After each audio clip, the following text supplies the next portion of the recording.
So today we're gonna talk about popular skincare rules or trends which I no longer follow, and let's leave them in 2022, right? Hey guys, what's up? And welcome back to my channel. I am Kate if you're new here, and I'm a pharmacist. I'm very happy to see you here, and let's dive in. And the trend number one I suggest you to leave behind in 2022 is a 12-step skincare routine. And don't get me wrong guys, I used to love everything about 12-step skincare routine. I'm just more into minimalism now.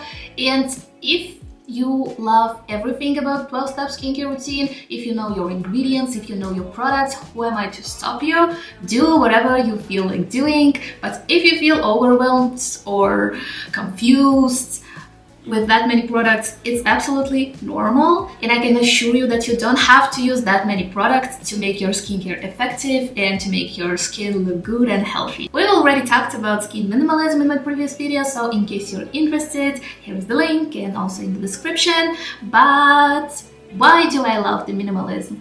I love minimalism because not all of us are professionals, not all of us have all the time in the world to really dive into the ingredients, skincare ingredients, and all these skincare details, what to mix, what not to mix, how to layer, what are your skin contours, what's your skin type.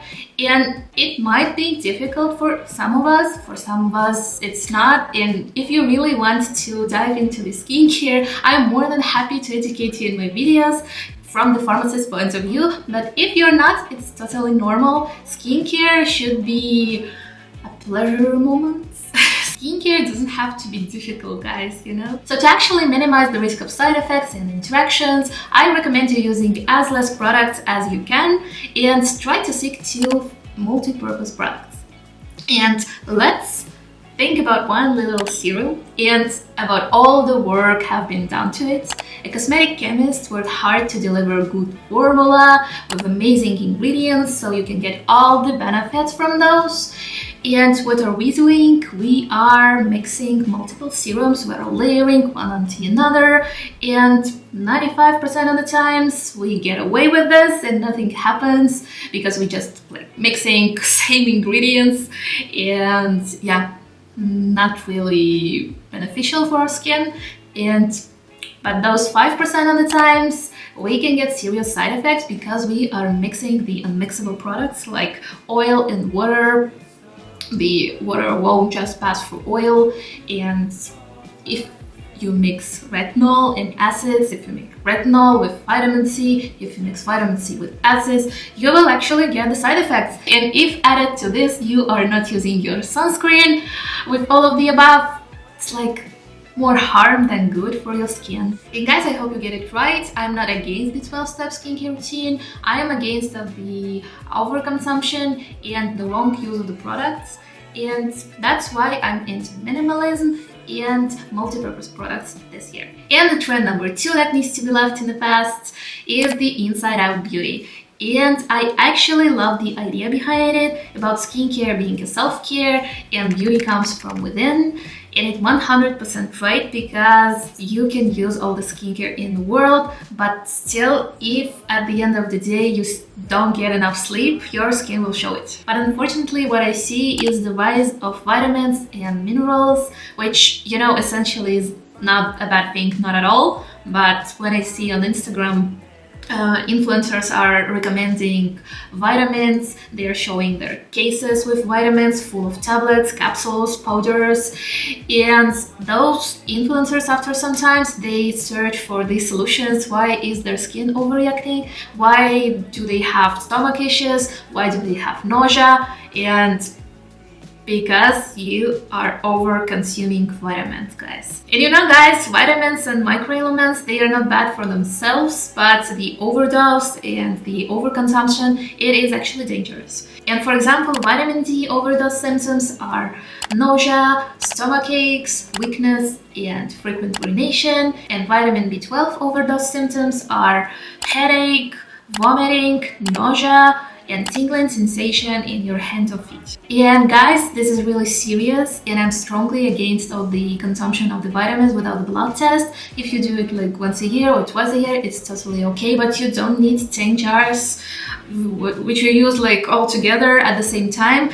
even if the company says you can use them all together. Don't forget, guys, that their major point is to sell and your major point is to stay healthy, to educate yourself and to know better.